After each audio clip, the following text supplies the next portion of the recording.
বকেয়া দিয়ে লক্ষ্মীর ভাণ্ডার সরকারি প্রকল্প নিয়ে খুশির ঘোষণা। 21শে জুলাই শহীদ দিবস গত 30 বছর ধরে পশ্চিমবঙ্গ পালিত হয়ে আসছে।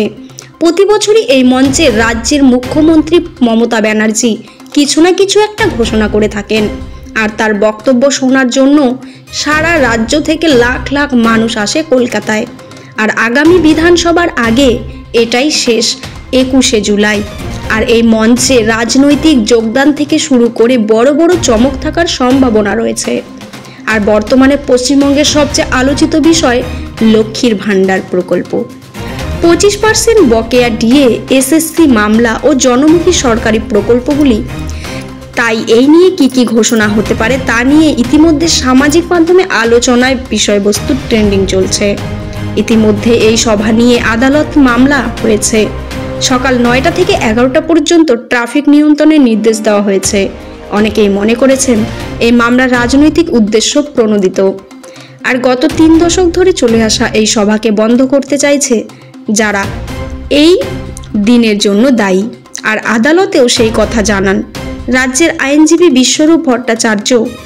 এদিকে আদালত 21শে জুলাইয়ের মামলা প্রসঙ্গে বিচারপতি তীর্থঙ্কর ঘোষের মন্তব্য, মানুষ আর কতদিন সহ্য করবে?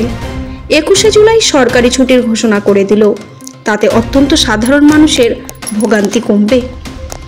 সুতরাং এই আবহে রাজ্যের মুখ্যমন্ত্রী তথা তৃণমূল সুপ্রিম এই সভার গুরুত্ব ও ঐতিহ্য নিয়ে অবশ্যই রাজ্যবাসীর সামনে তার বক্তব্য তুলে ধরবেন। এক প্রকার আশা করাই যায়। আর এই সভাকে বন্ধ করার চক্রান্ততে নস্যাৎ করতে রাজ্যবাসীকেও আহ্বান জানাতে পারেন।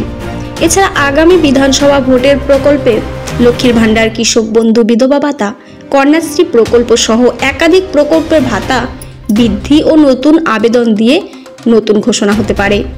এদিকে পশ্চিমবঙ্গ রাজ্য সরকারি কর্মীদের বকেয়া ডিএ এর অন্তত 25% মিটিয়ে দেওয়ার যে নির্দেশ দিয়েছে মহামান্য সুপ্রিম কোর্ট, সেই নিয়েও এদিনের সভায় কিছু ঘোষণা হয় কিনা সেই অপেক্ষায় রয়েছেন রাজ্যের লাখ লাখ সরকারি কর্মী ও পেনশন গ্রাহকেরা।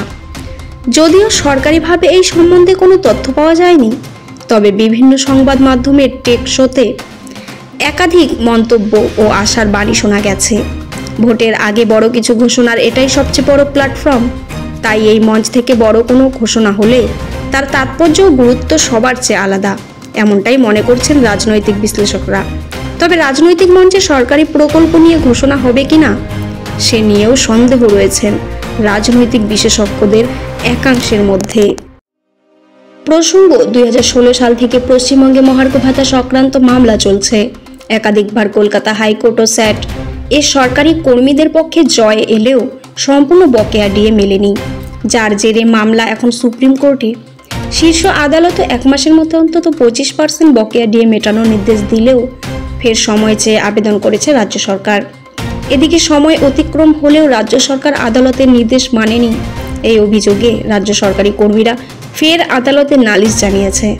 এই পরিস্থিতিতে এই সভা থেকে মাননীয় মুখ্যমন্ত্রী এই বিষয়ে কোনো ঘোষণা করেন কিনা কার্যত এই অপেক্ষায় থাকবেন সভায় উপস্থিত থাকা বিভিন্ন রাজ্য সরকারি কর্মী সংগঠনের সরকারি কর্মীরা।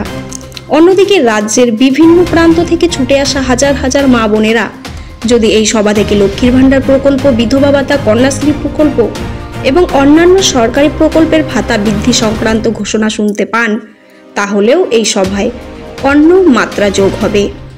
এবার এটাই দেখার এই সভা থেকে সরকারি প্রকল্প সংক্রান্ত কোনো ঘোষণা হয় কিনা।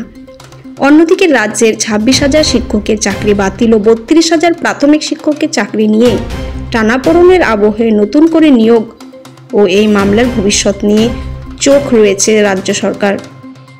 এই নিয়ে এই সভা থেকে শাসক দলের কোনো বিবৃতি মেলে কিনা সেই অপেক্ষায়ও রয়েছেন চাকরিচ্যুত শিক্ষকদের একাংশ। 21শে জুলাইয়ের সভা উপলক্ষে কলকাতা সহ শহরতলিতে বিভিন্ন স্কুল ছুটি দিয়েছে। যানজটের কারণে স্কুল ও গাড়ি শিশুদের সুরক্ষার জন্য এই সিদ্ধান্ত বলে জানিয়েছেন একাধিক স্কুল কর্তৃপক্ষ। যদিও 21শে জুলাই সরকারি ছুটি ঘোষণা করার দিন যানজট নিয়ে মন্তব্য করেছেন এই মামলার মহামান্য বিচারপতি তীর্থঙ্কর ঘোষ। এদিকে এই সভায় নতুন কোনো হেভিওয়েট তৃণমূলে যোগদান করেন কিনা সেই জল্পনা ভেসে আসছে। আর কয়েক ঘন্টা কাটলে সমস্ত জল্পনার অবসান ঘটবে। এরকম আরও খবর পেতে অল টাইম নিউজে চোখ রাখবেন। সবার আগে খবর পাবেন। ধন্যবাদ।